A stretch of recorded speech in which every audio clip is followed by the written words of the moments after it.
Hello, everyone. Going live. This is Laura. Let me check my iPad, make sure we're working. I'm not sure that's working. Something has to be working. Sometimes it just seems way too easy and you wonder if something's gone amiss. But welcome in to my crafting studio. Oh, there we are. Let's turn down the volume. We do not want to hear it in double. See if we can get some people joining us. Oh, I see someone's come in. Hello. Welcome in. Give me a thumbs up. Give me a like. Let me know you're there. I will see if I can get my iPad to behave down here. And that'll give me an eye on things as well. And don't be afraid to comment. Like this and share it. That's the best compliment you can do for me. Got a little extra light in my background. I'm not sure if I like that. But maybe that'll help us in the long run when we turn down because we have a demonstration tonight. But I'm getting ahead of myself. Thank you for being here. We'll have more people coming in, I'm sure. I'm Laura Mester of Laura's Stamping Legacy Studio. Named my stamping business kind of after my mom's memory and her connection to Stampin' Up. That's where the word legacy comes from. I don't know that anyone knows that. It's in my About section on my business page. So she apparently used Stampin' Up products, and I didn't realize that till after she had passed. So this is a little connection to her, hence the Legacy Studio. But welcome on in. I have been sharing my love of paper crafting for 5 years now with friends and new friends and customers. So it's been a great journey so far, and it continues on. So, and speaking of great things, how about the weather? Oh, hi, Terry. Welcome in. Ooh, don't be afraid to say hello, everyone. Share and like this. If you know someone should be here, please poke them and let them know. But I think another great thing is our weather. I love fall. Sweater weather is here. I even turned my heat on today. Without sun, our house gets kind of chilly. I was trying to hold out for longer in this season, but anyone out there turned your heat on yet? I would have liked to wait a little longer, but it was chilly, and my husband was like dressed up like a gnome. Hat, sweaters, a big blanket. So, hi, Cindy. Welcome in. It was kind of a cute little gnome, but I felt pity on him and turned the heat on, so when he came home, he didn't have to bundle up. So, but yeah, donuts, apple cider. This isn't traditional apple cider, but I do have some cider here. But welcome fall, and welcome everyone to the live. We are having a demonstration tonight of a new technique. Well, I hadn't tried it before. It's probably an old technique, but new to me and maybe new to some of you. But before we do that, but first, like I always say, a few little things I want to share with my community.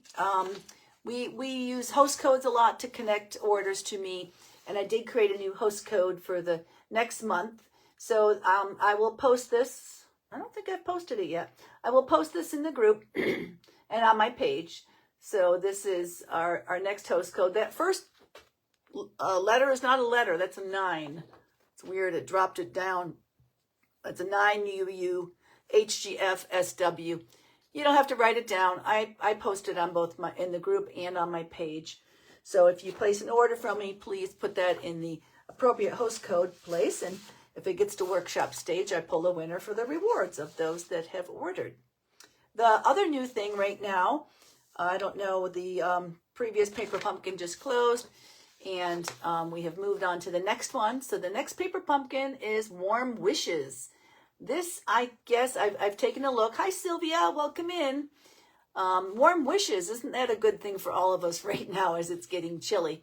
This Paper Pumpkin, and there's always 2 in the fall that are Christmas themed. This is the second one. And it coordinates back. It also has little houses like the past one had.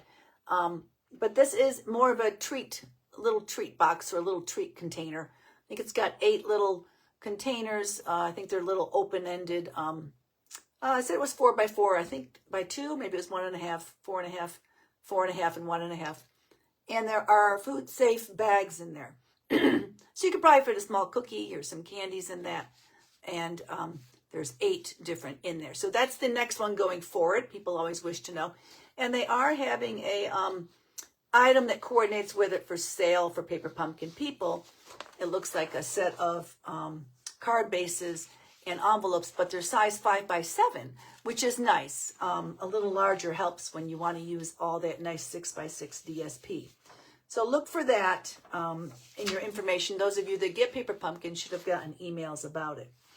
But this next one, this is the last new thing I had to share. I think I'd seen this, but then I saw someone make cards out of it instead of what was intended. And I kind of liked it as it was, and when I saw the cards they made, I thought it was gorgeous.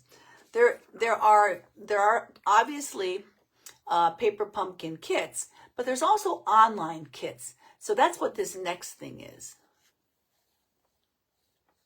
Yeah, you can always make alternative items with your Paper Pumpkin, Cindy. I oftentimes do. This next kit, it's not a Paper Pumpkin. This is one of those online kits. This one is called Rustic Christmas Countdown. And as it is right there, it's 25 little envelopes. And they come with all the little die cuts and the ribbon. And you know how Paper Pumpkin is. It gives you everything you need. This is an online kit. And I think it's quite affordable. I should say, don't quote me, but here I am talking about things. I thought I saw it was $19. But then again, it's online. You can look for it. Rustic Christmas Countdown. And the little bitty envelopes that are decorated here, they are big enough to hold a gift card. They're big enough to hold a small, snack-sized little candy bar like you get around Halloween. And I just think the colors are gorgeous. Just very like cabin rustic feel, Christmas at the barn type feel. And I saw someone take these and make 25 cards out of them instead of the envelopes. And then you can use the envelopes on the inside of a card as like a gift card holder that's attached if you wish. And just gorgeous. So this is the other new thing that I just had to share. So, but anyway, I know that's not, we're here to chit chat. I know that. But let's just move along. So those of you that don't know, I do one of these lives every month, and I run a challenge card challenge where I show something and ask people to create it and share it with us, what they've created. And from those that create it, I'll pull a little prize winner. Today, we are doing a demonstration of a technique called direct ink to paper. And I just think this is such a freeing, easy, creative springboard. And I just love this. I made 5 different samples, which, I do make samples, but I think 5 is like the most I've ever made from something I've showed you all. So without further ado, let's turn down and have a look. Hang tight, everybody. And speak amongst yourself. That's totally acceptable as we get over in place here. I raked leaves the other day, but it was too wet last time I went out. And our leaf day isn't until Halloween night. Wonder who angered someone at the city building that we ended up with Halloween night. We actually do our trick-or-treating on the 31st every year in this town. Guess they like to be traditional about that. All right, there we go. Now you can see hopefully I will lift things up as we show it. But this is the first card, and I think I showed glimpses of these. And direct ink to paper, and I'm going to show each example as I demonstrate it. I hope you can enough light to see this. But direct ink to paper is just what you think. It's taking your ink pads or your ink spots, if that's all you have, and using them to brush ink onto the paper to create backgrounds, to create layered scenes, or to create patterns. So the opportunities for creative expression are really kind of endless here. This particular one, now the technique is the technique. That's out there. You can see that anywhere. This particular one design is where I started off with. And I cased this from someone called Michelle Zindorf. And it's just a beautiful little beach scene. And it's using that Circle Sayings die set and punch bundle that's out there right now. So, and this is obviously a card, but you will not be required to create this card. It's the technique that is the challenge. So you can create whatever you want with a technique. So let's show you how I created this card. Well, how we did the technique in this card. We're not going to finish out all 5 cards tonight. You're going to get your piece of paper that you're going to use the ink on. That's the first thing you need to do. And decide what inks you want. I will talk about this too. I try to make these challenges as open-ended as they can be so that anyone who has some basic stamping supplies can do them. That being said, this works best if you have the scenes and the layering work best if you have the larger stamp pads. If you don't, and you just have the ink spots, there's a couple examples you'll see that work better for the ink spots. And I wanted to show this because I was trying to use this smaller size on this example right here when I started, and I just couldn't create the look I wanted in a background to use the small ink spots. So if you have ink spots, you want to pay attention to the last 2 examples. But perhaps it's time to go ahead and invest in some of the larger stamp pads. Because honestly, I started out with ink spots and realized there's times for both of them. So I don't know who out there has a combination. I can see comments down here if I get this machine behaving for me. There we go. Oh, good, good. Yeah. Who has a combination? Who has plain large ink pads? Who has just small ones? I did start out with just small ones and went on to the ink pads. You have just the spots or you have the large ones, Terry? I forget. I should know from your guys ordering, right? Also with this one particular, if you're wanting to do what I do with this one, I needed to have a piece of the clear acetate. This is what comes actually in the stamp sets, and the stamps, the photopolymer are stuck to them. So, and one of these comes in handy for this technique, this particular technique I'm showing. Combination. Oh, good, good. Yes, I think, and you'll probably agree with me, the small spots are good for some things. The larger pads are better for other things. So take what you need to do is get your white that you're going to put your color on.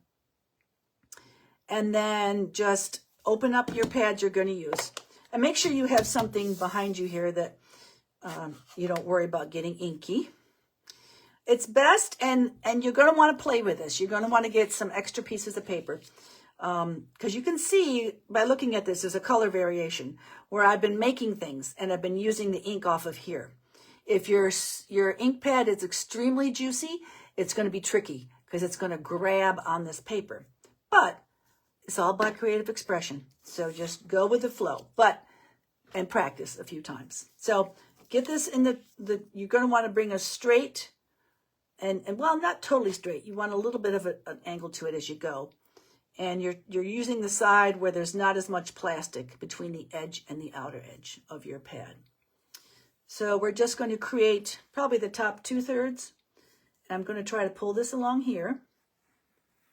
And you can go back and forth and just try to get some swoops going on. I'm not getting anything going on at the minute, but it takes a bit to get back in the knack of it.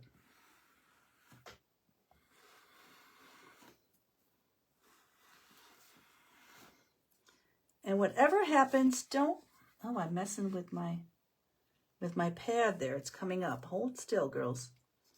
Let me get a little paper underneath this. There's a lesson to be learned. Let's not use the cardboard because maybe that's a little rough. I used paper under it before. So then keep going. It's pulling at my pad a little bit, which it didn't before. So don't worry about that. That's an unforeseen. You know it's live when something happens. I think the roughness of the cardboard must have gotten to my pad a little bit. So I'm just going to get that off of there. And I'm going to continue. Maybe I'll pull it around the other direction and try to do it this way. There we go. Remember, as your ink goes, it will dry. I guess I'm not going flat enough. And I've only done this since I've been making these samples. I want to get a little more up here. And then that's it. I'm just going to stop. And there's my blues. Might need a little more in here Don't know what happened with my pad there. That was interesting. But you can keep adding to it. Set that aside while you switch out your color. I didn't mean to get my pad roughed up. That's a new thing. Maybe that happens as you use them. I've noticed that with the older pads. But that's good. We should be using our stuff. And so I've got the top done. And you're going to see it's going to get lighter and lighter as the ink dries off of it. Then you really don't want to blend them too much, but you just want to fill in that spot. So go ahead and pull this one along. I found some of the older pads work a little differently than the newer ones. Newer ones tend to grip. That just, you could feel it and it drags slower. That's working better. I'm just going to let that be there. So I'm happy with that. So there's one other little thing we do for this, because if you notice on this one here, there's a horizon line. And that's where this acetate comes in. So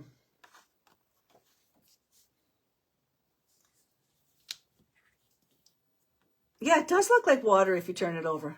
If you had a different color on the top, then you could have the water on the bottom, and you could have that as well. You could have the this be sky. Just change your color out. See how the creativity just jumps out at you? I'm actually going to need, I'm bringing in a blender brush. And if you don't have a blender brush, perhaps you could try a sponge and loading up a little bit of that ink.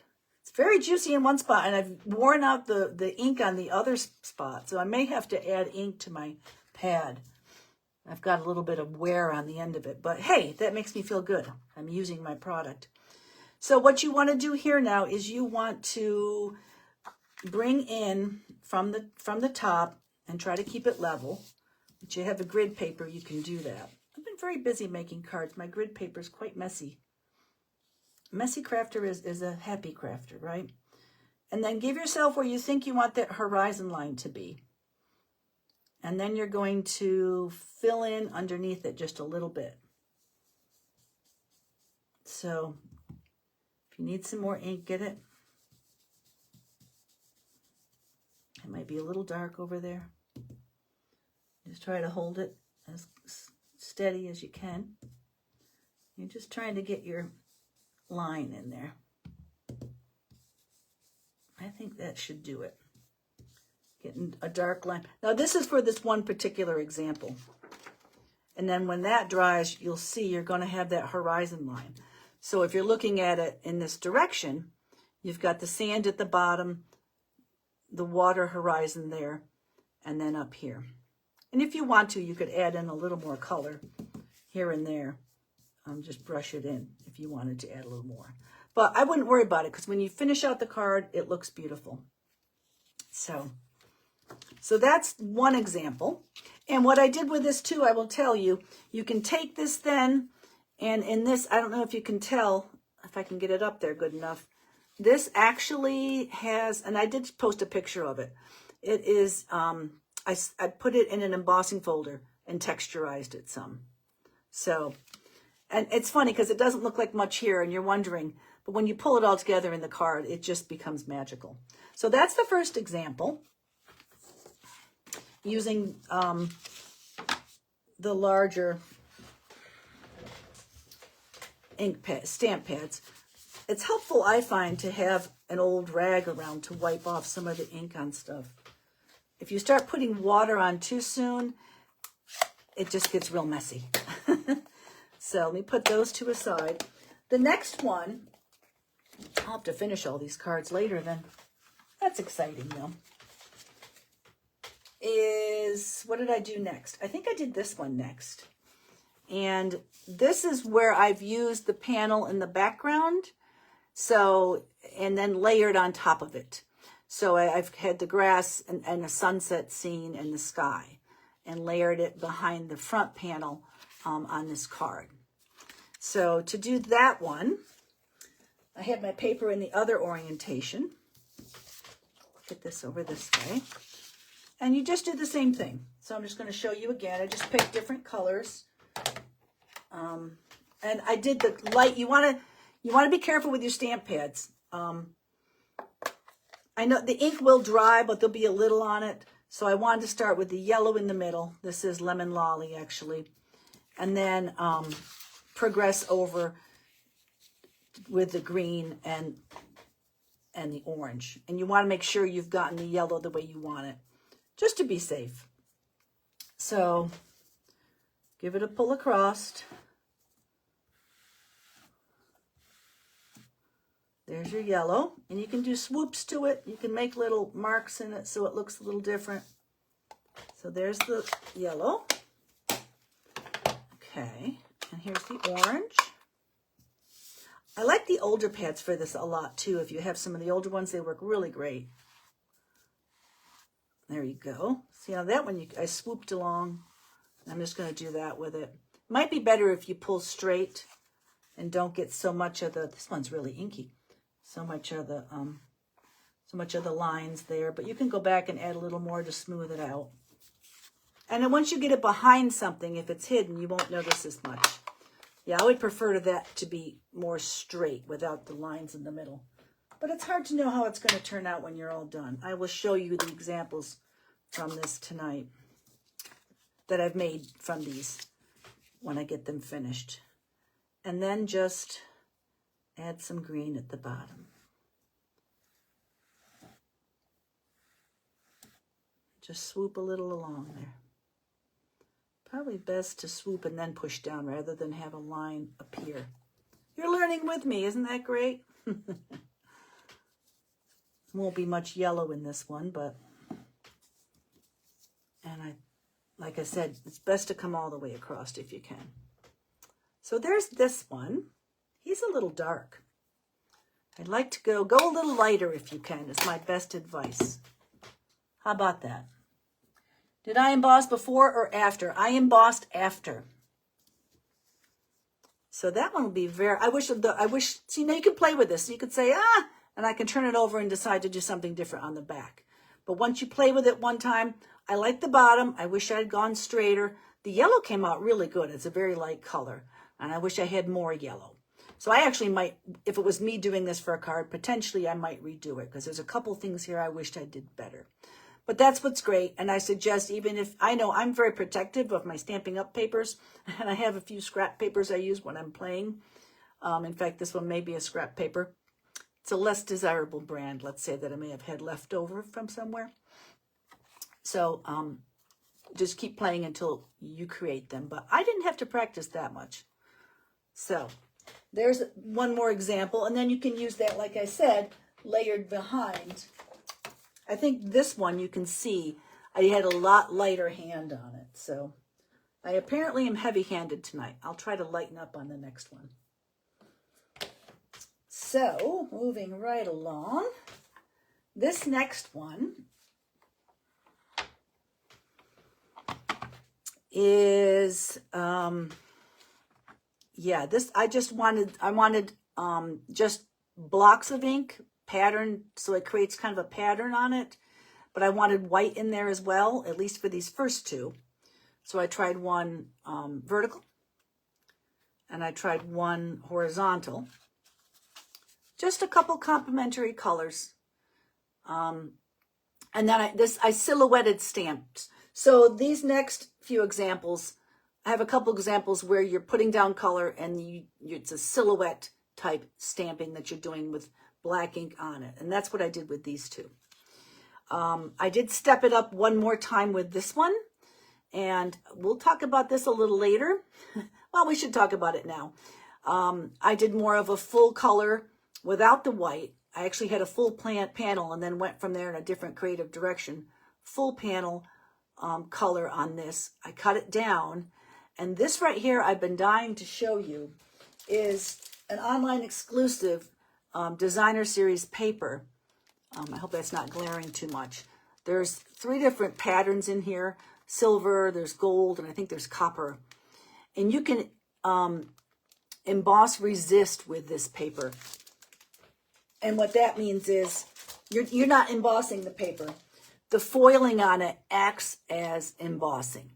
So then your ink is resisted by the foil and left only on the paper. So this was white and silver, and I used a blending brush to put the black on it. And then you just wipe off with the rag any excess ink that may be left on the silver. So I just love that effect. I've been wanting to show you that. That's not the technique, part of the technique, but I wanted to show that. So let me show you these two colors together. Okay. If I can find the inks. Those were Lost Lagoon and they're missing. This is the part of the live where you're like, okay, Laura, what have you done? Well, there's 3 inks. Where did they go? Give me a minute. I might have put them back away. Coastal Cabana. No, I am not locating those 2 inks. So they have gone hiding. Oh, here they are. Someone wake me up. They're right in front of us, hiding underneath. This is the Pool Party and the Lost Lagoon. I knew I had everything out. What is it they say? Everything figured out. I know where everything is, everything in its place, and then I can't find anything. So let's go vertical on this one, because I did like that. And then let's get some Pool Party. These are both older stamps, which I love that. So then you're going to want to be in the middle and just come across. And if you can, just one swatch works best with this. And it's okay if it's light and if they meet in the middle on these.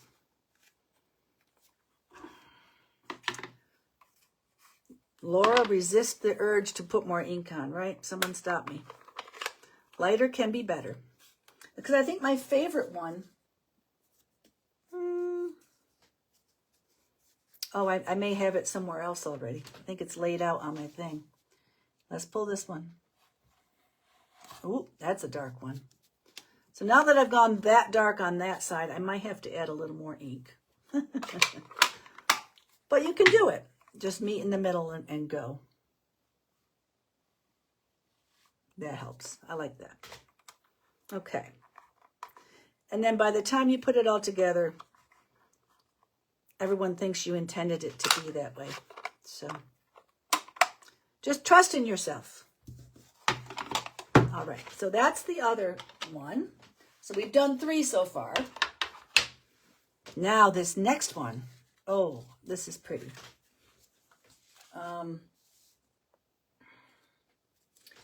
One of these is totally me and one of these is not me. Haha. This one is totally me. I took some vanilla and I used a small crumb cake. I wanted to give you examples of how to do this with an ink spot if that's all you have. So for those of you with an ink spot, oh, did Sharon come in? No, I'm just not able to read. This is causing me fits. Here we go. So for those of you with ink spots, this is one example of how to create a wood pattern. So this is just vanilla cardstock that I have used a crumb cake ink spot on. So, and this is where it's helpful that you have that smaller surface, stamp pad size. So just take this and get it where you can work with it and pull straight along. And you can go back over that same line if you want to. You're creating like a shabby chic wood board look. And it takes this, you're doing the lines first.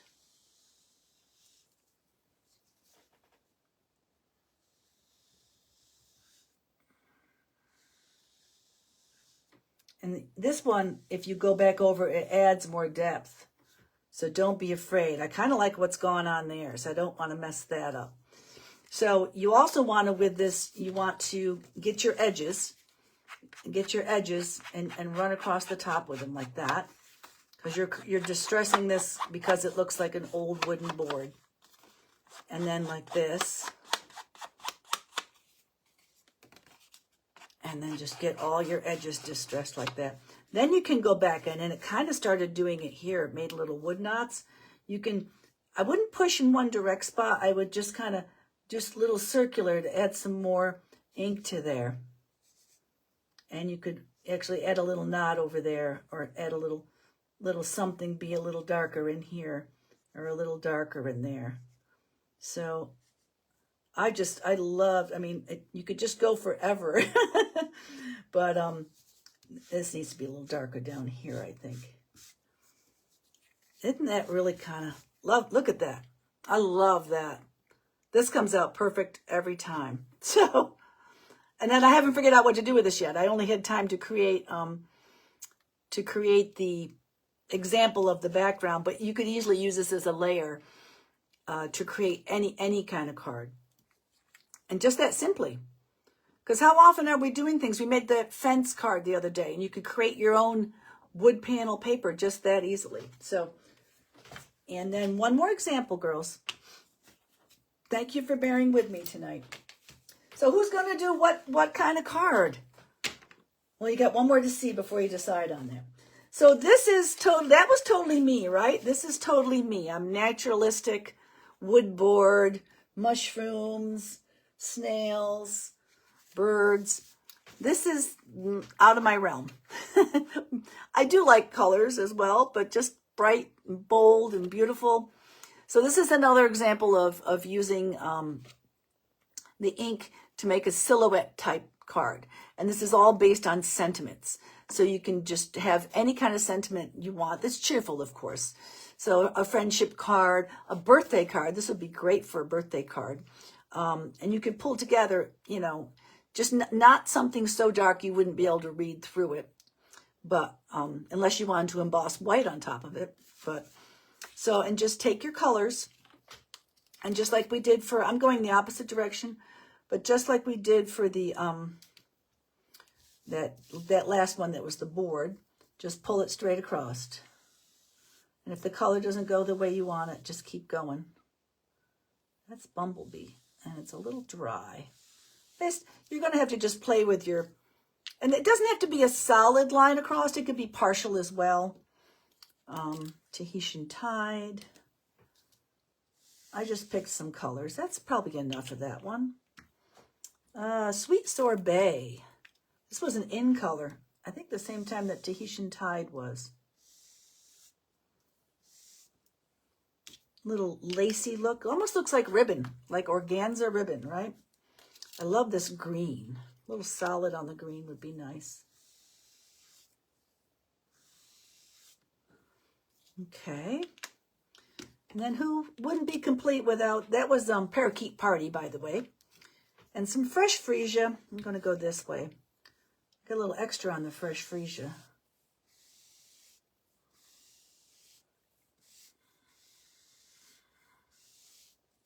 And there's our fresh freesia. So there you go. That's a little more sketchy looking even. Very, very contemporary of me. And then you just overstamp that in the black, and there you go. How quick and easy is that, right? They call these SIP cards, stamps, ink, and paper. Just down to the basics. And it's beautiful. You can layer that, tie a ribbon around it, you're good to go.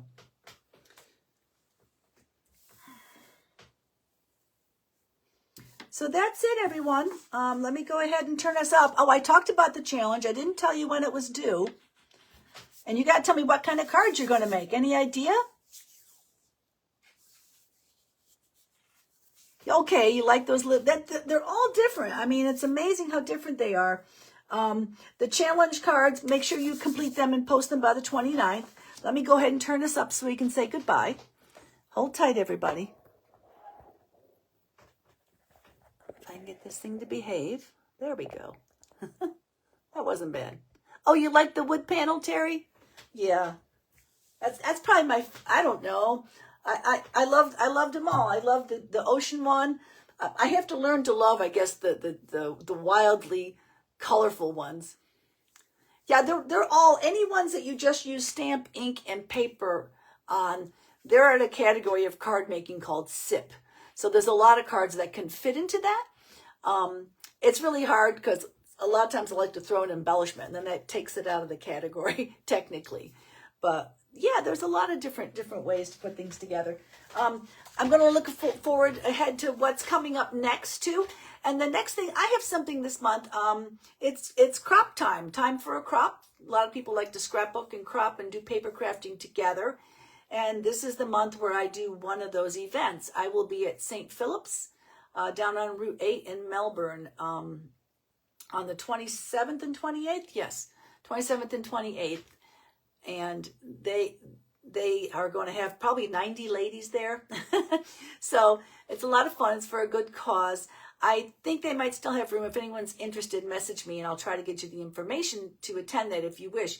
You can also pop in as a day of shopper, because there are vendors there like myself and other people that carry crafting goods and other goods as well, like at-home sales type things like Tastefully Simple and things like that.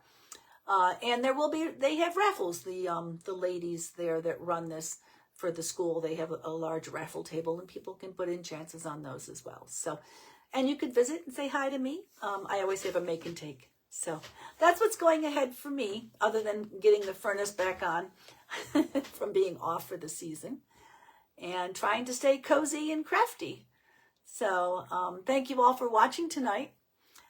Good luck with the technique. If you need any assistance or have any questions, feel free to reach out and ask. And I can give you whatever pointers I might have. So have a great evening, everybody. Thanks for watching. Bye-bye.